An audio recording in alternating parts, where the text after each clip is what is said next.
Selamat pagi Dewan Juri yang terhormat. Perkenalkan, saya Indrika Juniharti, berada pada posisi oposisi pada perdebatan kali ini.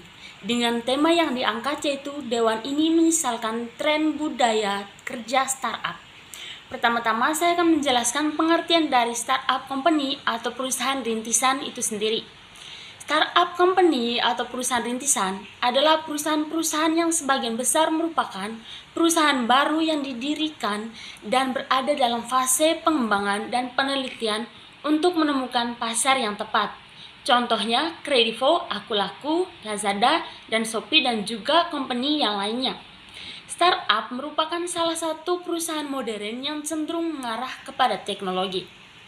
Pada kesempatan berikutnya saya akan menjelaskan mengenai poin-poin penting saya. Kenapa saya berada pada tim oposisi pada perdebatan kali ini. Dengan alasan yang pertama yaitu dari startup, kebudayaan startup ini yang pertama, peran kerja yang selalu berubah. Nah, di sini kita mengetahui bahwa startup menginginkan perubahan dalam tempo waktu yang cepat dengan alasan bahwa ketika mengalami perubahan dalam tempo yang cepat, mereka akan lebih memilih mana yang terbaik untuk perusahaan mereka dan mana yang lebih tepat dan cepat untuk keunggulan perusahaan mereka. Lalu yang kedua, jam kerja yang fleksibel. Bagi tenaga kerja yang bekerja pada perusahaan startup ini, bisa bekerja dari rumah dan dimanapun karena ruang waktu yang terbuka dan juga bisa bekerja untuk perusahaan itu sendiri, tidak dibatasi oleh jam kerja yang dimana diharuskan untuk bekerja di perusahaan, dan tenaga kerjanya pun bisa melakukan pekerjaan yang lain selain berada di kantor di company startup tersebut. Lalu yang ketiga itu suasana kerja yang seru. Dari banyaknya tenaga kerja yang berada di perusahaan tersebut, itu akan memupuk rasa persaudaraan di antara kerja tersebut. Dan hal ini akan membuat suasana kerjanya itu lebih seru dan juga lebih bermanfaat dikarenakan akan lebih banyak mengenal orang yang menjadi penjual maupun pembelinya. Lalu yang keempat, ruang komunikasi yang terbuka. Nah, di sini saya jelaskan kenapa poin ini termasuk dalam poin argumen saya. Dikarenakan ruang kerja atau budaya kerja startup ini itu memungkinkan ruang komunikasi yang terbuka, tidak memandang status atasan maupun bawahan. Ketika ada pertanyaan dari bawahan, bisa ditanyakan kepada atasannya. Begitupun atasannya tidak memandang rendah pekerjanya. Lalu yang berikut yaitu pelatihan bagi karyawannya.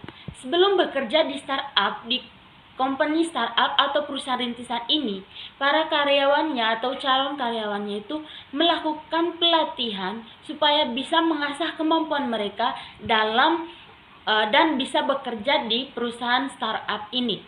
Lalu yang berikut yaitu tanggung jawab dari masing-masing individu yang bekerja di perusahaan startup ini. Yang mana tanggung jawab ini menjadi salah satu poin utama ketika pekerja mampu dan mau untuk bekerja di perusahaan startup ini. Dikarenakan ketika para pekerjanya tidak memiliki tanggung jawab, maka resikonya itu besar bagi perusahaan itu sendiri. Dewan Juri yang terhormat, bekerja di startup merupakan menjadi incaran banyak fresh graduates, di mana baik dari generasi milenial maupun gen kedua. Dari penjelasan ini kita bisa mengetahui bahwa tren untuk bekerja di startup ini merupakan incaran dari pemuda dan juga orang lainnya. Dan kita mengetahui bahwa budaya dari pelatihan atau pekerjaan di startup ini tidak membawa dampak yang negatif, dan justru itu akan membuat orang-orang akan lebih bersemangat untuk bekerja di startup atau perusahaan yang bergerak di bidang teknologi ini juga. Lalu yang berikut saya jelaskan mengenai kelebihan dari startup itu sendiri ketika kita menganggap bahwa startup itu merupakan suatu hal yang positif dari budayanya. Yang pertama, belajar lebih banyak hal. Lalu yang kedua itu lebih fleksibel. Yang ketiga, setiap kontribusi akan dihargai. Lalu yang keempat, lingkungan kerja yang menyenangkan. Yang kelima, peluang untuk berinovasi terbuka lebar. Lalu dari perusahaan startup ini itu menawarkan suasana kerja yang asik dan juga bahkan gaji yang kompetitif. Yang berikut alasan saya kenapa berada pada posisi oposisi kali ini.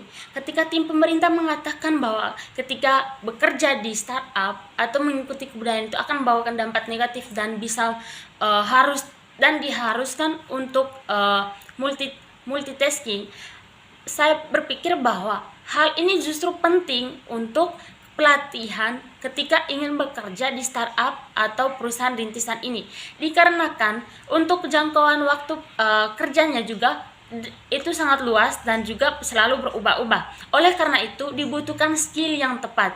Lalu ketika tim pemerintah mengatakan bahwa ketika kebudayaan startup itu cenderung tidak bagus, saya berpikir justru hal tersebut itu ketika kita berpikiran bahwa startup itu kebudayaannya itu tidak mampu bekerja dengan baik, dikarenakan startup ini justru lebih mengetahui mana yang terbaik untuk perusahaannya mereka supaya penjualannya mereka juga bisa laku dan lebih bermanfaat lagi untuk perusahaannya mereka maupun untuk masyarakat sekitarnya.